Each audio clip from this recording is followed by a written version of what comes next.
Hello everyone, this is College Builder.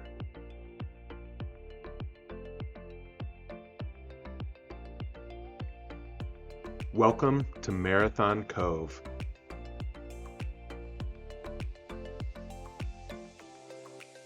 I am so excited to bring you my very first video in Cities Skylines 2. This has been a long time coming as I have been playing cities programs going back to SimCity 2000, SimCity 4, many others, including Cities Skylines 1, and I have been putting hundreds of hours into Cities Skylines 2, and I'm excited to bring you my very first project.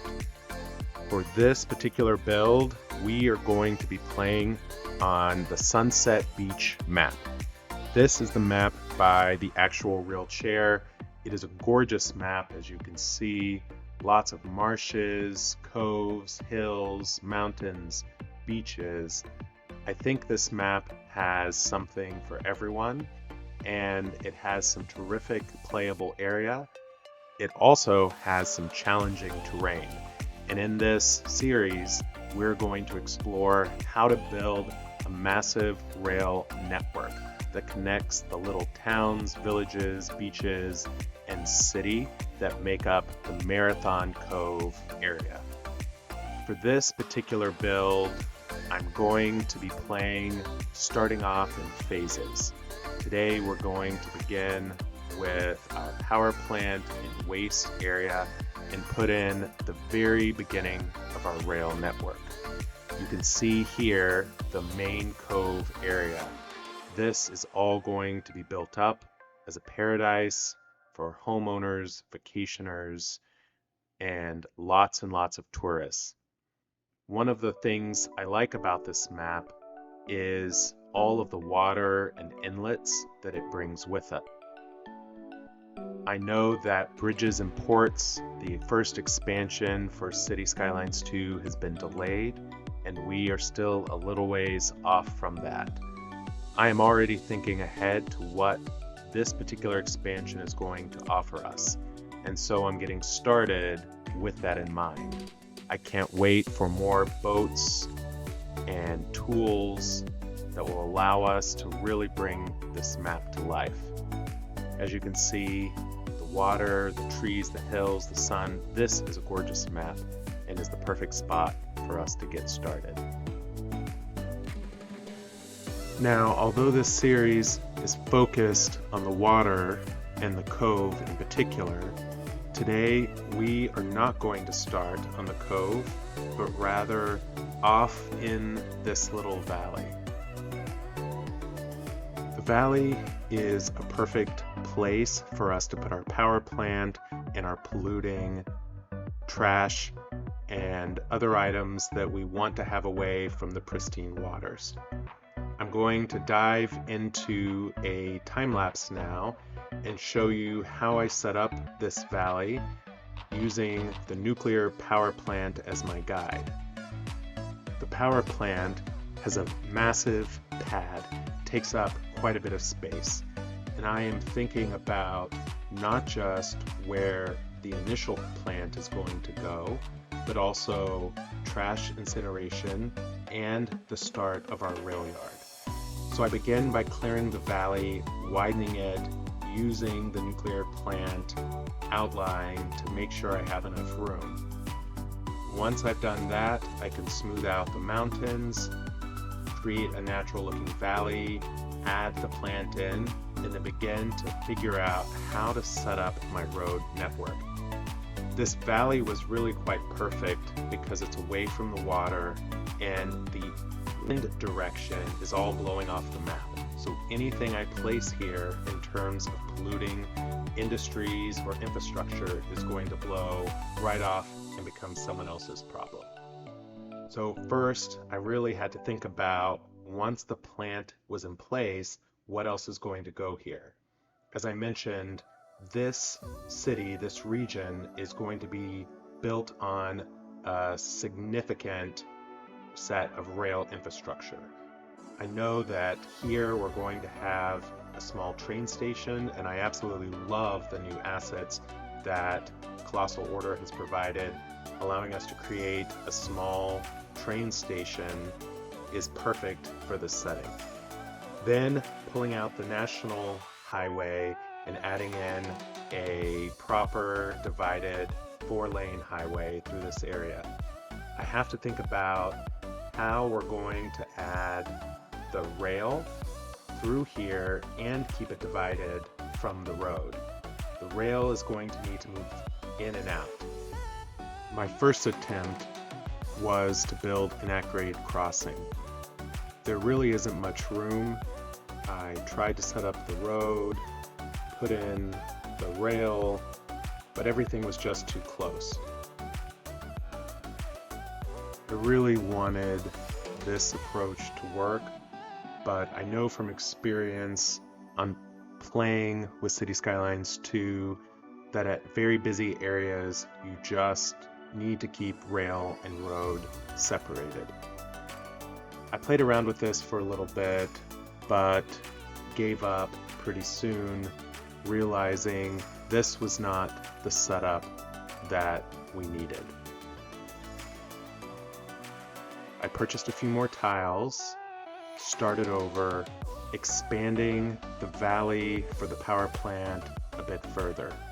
This really needs to be wide enough so that I can slide the highway lines back away from the power plant and away from the rail in order to get proper separation and in order to get a nice smooth gradient up and over the highway for the on and off ramps.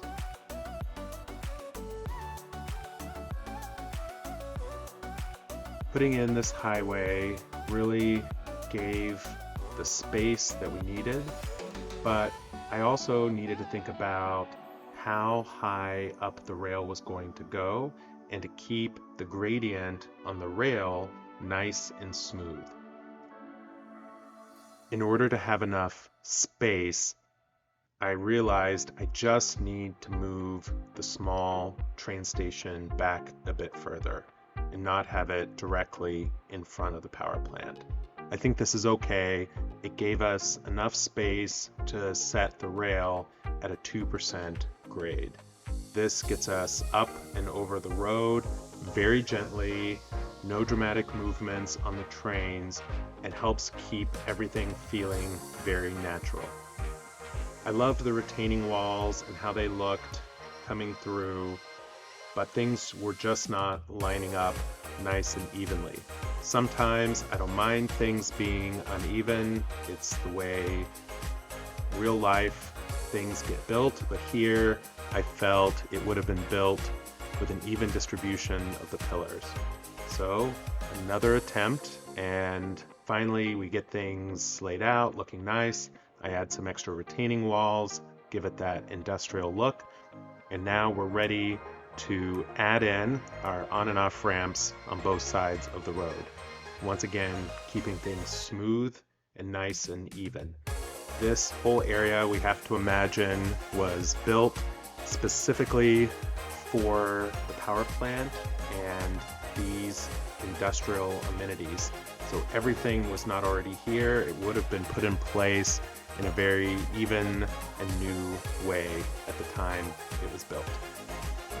Now it's time for just a little cleanup, smoothing things out, and making an area that looks as if it was perfectly natural. The on-ramps of this diamond, we want it to look as though it all just fits in perfectly. With our highway entrance completed, it's now time to turn to our rail yard.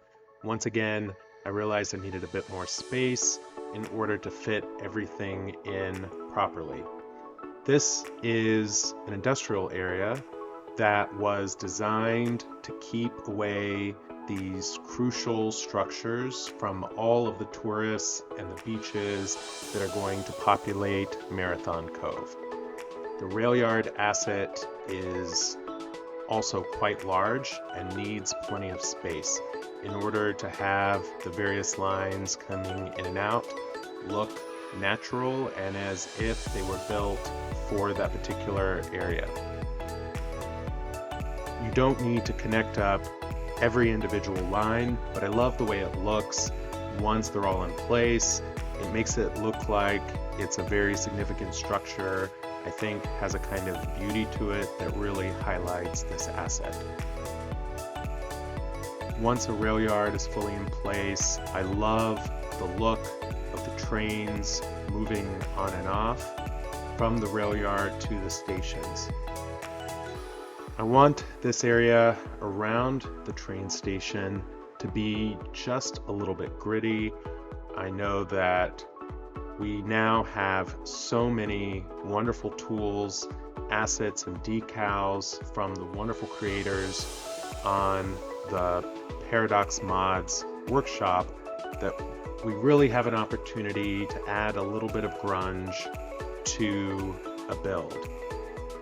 I am particularly fond of the ground textures that enable you to build an area that looks like it has decayed just a little bit. Before I turn to that, first I'm going to connect up our train line to the existing train lines that already exist, the rail network in the map, making sure we have nice gentle curves and the trains are able to move in and out of the map with ease. We also want to connect up the power from the plant to the outside world. Now back to the rail yard and adding in some of those extra details just to give it that grungy look we were talking about. With the extra detailing tools, you have the ability to change the ground texture and create a space that looks like it's a bit worn down, a little less cared for than the grass textures around it.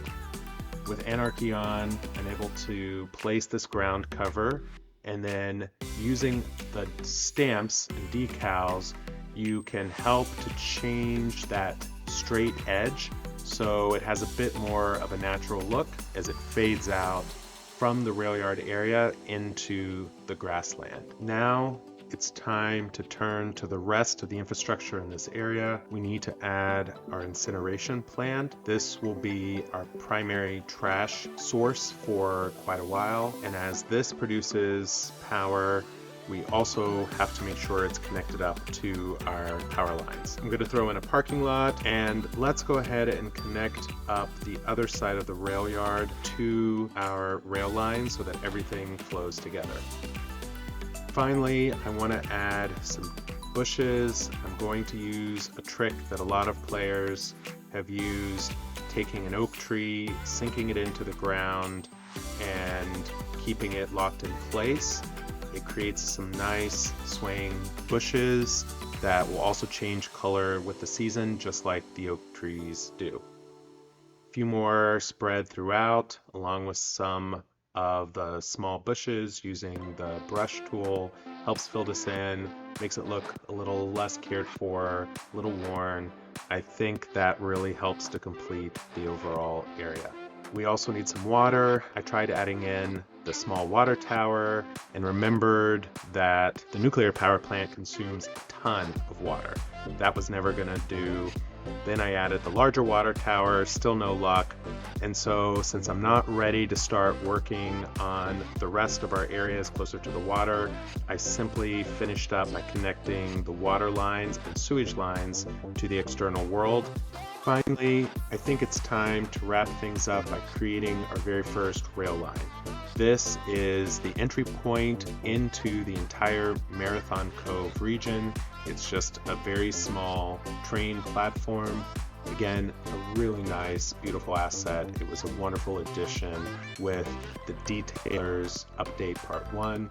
Here you can see we have our very first train coming out of the rail yard and making its way to our platform before it heads off into the area beyond the region. Right now, we have no one coming in and out of our city, of course, but exciting to see this going. and to get a sense of what this region and this particular area of the region is going to look like. I see here we already have a freight train coming in, and that reminds me we are going to want to separate our freight and passenger lines. So we're going to quickly build a bypass around the passenger station so those freight trains don't get bunched up with everyone else. We will connect things on both ends and create a nice bit of movement for the freight trains to go around. I'm going to add a few palm trees. Just a reminder, we are on a tropical map.